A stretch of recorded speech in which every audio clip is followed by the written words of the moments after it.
اپنا سر اقدس سجدے پہ رکھ کے اللہ رب العزت کی ثنا بیان فرما رہے ہیں. سبحان اللہ. اور کیا کہہ رہے ہیں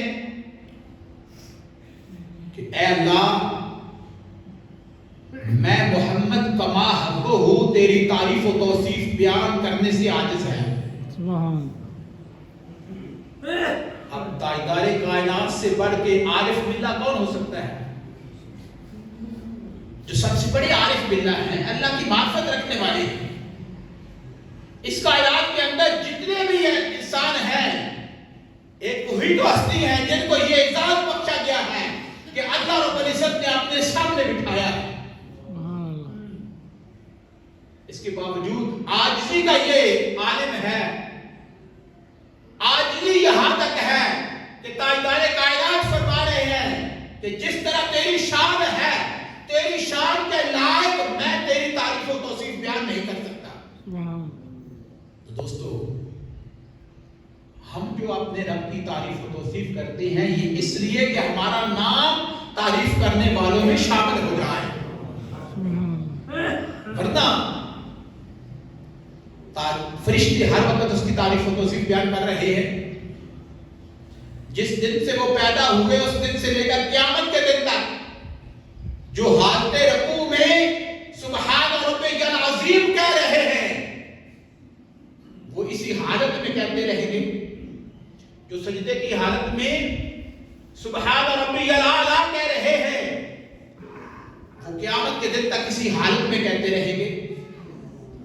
اور وہ تو فرشتے ایک مخلوق ہیں، یہ انسان ایک مخلوق ہیں. قرآن کیا کہتا ہے؟ یسبح للہ ما فی السماوات و ما فی الارض، کہ زمین و آسمان کے اندر جو کچھ بھی ہے وہ اپنے رب کی تسبیح بیان کرتے ہیں، اپنے رب کی حمد بیان کرتے ہیں، اپنے رب کی تعریف و توصیف بیان کرتے ہیں. لیکن دوستو، انسان ہو، فرشتے ہوں، جنات ہوں، دیگر مخلوقات ہوں، تمام عاجز ہیں کہ وہ کما حق ہو جتنی میرے رب کی شان ہے اس شان کے مطابق وہ اللہ رب العزت کی تعریف و توصیف بیان نہیں کر سکتے، کیونکہ اس کی شان برا البرا ہے.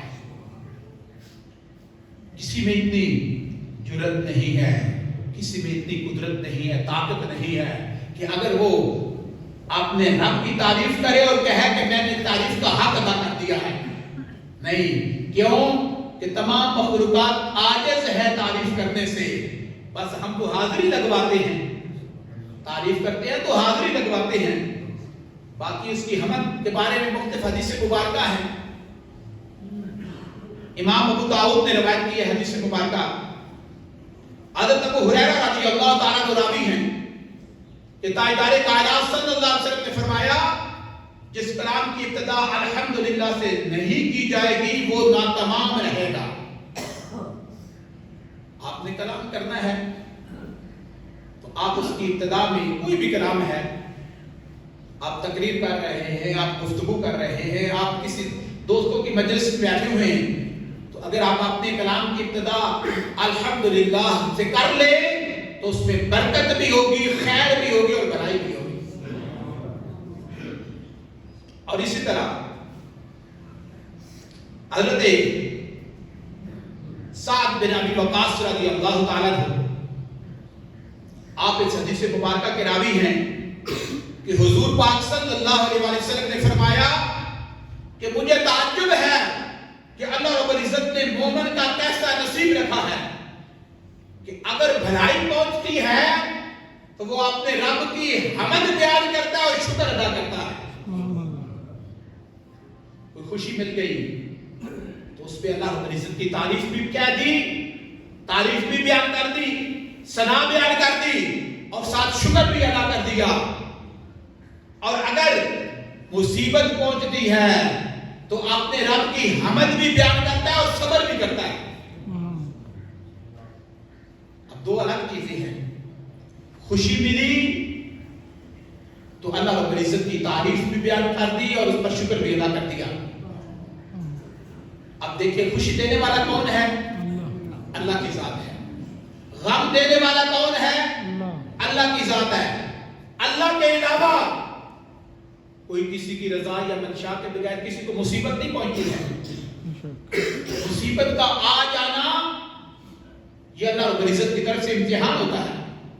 آزمائش کا آنا یہ اللہ رب العزت کی طرف سے امتحان ہے. اور تمام انبیاء کرام علیہ السلام پر آزمائشیں آتی رہی ہیں. اور تاجدار کائنات صلی اللہ علیہ وسلم کا فرمان ہے کہ جتنی آزمائشیں مجھ پر آئی ہیں اور کسی شخص پر اتنی آزمائشیں نہیں آئی ہیں. تو تاجدار کائنات کے خاندان کو کیوں چنا دیا تھا؟ کربلا کیوں وبا ہوا تھا؟ اس لیے کہ ان پہ آزمائش آئے گی تو یہ ثابت قدم رہیں گے، ڈگمگائیں گے نہیں. ان کے پائے سباب میں لغزش نہیں آئے گی، سبحان اللہ. ثابت قدم رہیں گے. اس لیے کہ ان کی پرورش تاجدار کائنات کی گود میں کی گئی ہے. سبحان اللہ. ان کی پرورش سیدہ کائنات کی گود میں کی گئی ہے. ان کی کائنات مولا کائنات کی گود میں کی گئی ہے. اس لیے تو آزمائش آ گئی تھی. اور پھر کیا کمال آزمائش میں وہ پورے اترے. علی اکبر کو پیش کر دیا، قاسم کو پیش کر دیا، علی اصغر کو پیش کر دیا، اور خون چلو میں بھر کے آسمان کی طرف اٹھا کے کیا کہا؟ میرے مالک تو راضی ہے تو ہم بھی اس پر راضی ہیں. سبحان اللہ. ماشاء اللہ جی.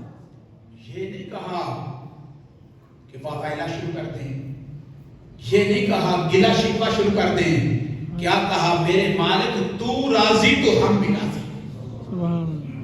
یہ شکر ہے اور یہ صبر ہے کہ اگر مصیبت آئے تو صبر کرتے ہیں. اور ایک حدیث مبارکہ امام ترمذی نے روایت کی ہے. حضرت ابو موسیٰ اشعری رضی اللہ تعالیٰ روایت کرتے ہیں کہ حضور پاک صلی اللہ علیہ وسلم نے فرمایا جب ایک بندہ کا بچہ فوت ہو جاتا ہے تو اللہ تعالیٰ فرشتوں سے فرماتا ہے کہ تم نے میرے بندہ کا بچہ اٹھا لیا. چھوٹا بچہ فوت ہو گیا، کسی کا بیٹا فوت ہو گیا یا بیٹی فوت ہو گئی، تو اللہ رب العزت کو تو پتا ہے. اس کے باوجود دیکھے اللہ پاک کیا فرماتے ہیں؟ تم نے میرے بندے کا بچہ اٹھا لیا. تو فرشتے عرض کرتے ہیں جی باری تعالیٰ. اللہ پاک فرماتے ہیں تم نے اس کے دل کا ٹکڑا اٹھا لیا. فرشتے عرض کرتے ہیں جی باری تعالیٰ. تو اللہ رب العزت پوچھتے ہیں اب بتاؤ میرا بندہ کیا کر رہا تھا، کیا کہہ رہا تھا؟ تو فرشتے عرض کرتے ہیں باری تعالیٰ تیرا بندہ اس پر تیری حمد بیان کر رہا تھا اور وہ کہہ رہا تھا انا للہ و انا الیہ راجعون. سبحان اللہ. اللہ تعالیٰ فرماتے ہیں کہ میرے بندے کے لیے جنت میں گھر بنا دو اور اس کا نام بیت الحمد رکھ دو. سبحان اللہ. اب یہ صبر پہ ہے کہ اس کی اولاد دنیا سے چلی گئی، اس نے صبر کیا، انا للہ و انا الیہ راجعون پڑھا، تو بدلے میں اللہ رب العزت نے اس کو انعام کیا عطا فرمایا کہ اس کے لیے جنت میں ایک گھر اور اس کا نام بیت الحمد. سبحان اللہ. اب ایک حدیث مبارکہ ہے، یہ بھی امام ترمذی نے روایت کی ہے. حضرت ابو سعید رضی اللہ تعالیٰ عنہ بیان کرتے ہیں کہ حضور پاک صلی اللہ علیہ وسلم جب کھانا کھاتے، کھانا تناول فرماتے یا پانی نوش فرماتے تو آپ اللہ رب العزت کی بارگاہ میں دعا کرتے الحمدللہ الذی اطعمنا وسقانا وجعلنا من المسلمین. یہ تمام تعریفیں اس رب کے لیے ہیں کہ جس نے مجھے کھلایا بھی، مجھے پلایا بھی اور مجھے مسلمان بھی بنایا. سبحان اللہ. دوستو یہ بھی حمد ہے اللہ رب العزت کی، یہ بھی تعریف و توصیف ہے. اور ایک حدیث مبارکہ حضرت معاذ بن انس رضی اللہ تعالیٰ عنہ روایت کرتے ہیں کہ حضور پاک صلی اللہ علیہ وسلم نے فرمایا کہ جس شخص نے کھانا کھا کر کہا، یہ دعا پڑھی کہ الحمدللہ الذی اطعمنا وسقانا وجعلنا من المسلمین، اللہ رب العزت اس کے رزق میں اضافہ فرما دیتے ہیں اور اس کے پچھلے گناہ معاف فرما دیتے ہیں. سبحان اللہ جی. ماشاء اللہ. یہ بہت سی ایسی حدیثیں مبارکہ ہیں. ایک حکم کیا ہے؟ آقا صلی اللہ علیہ وسلم نے فرمایا کہ جس نے اچھا خواب دیکھا پھر اٹھا تو اللہ رب العزت کی حمد بیان کرے. کیا کہے؟ الحمدللہ. اور اسی طرح ایک حدیث مبارکہ حضرت ابو ہریرہ روایت کرتے ہیں، امام بخاری نے اس حدیث مبارکہ کو روایت کیا ہے کہ جب بندے کو چھینک آئے نا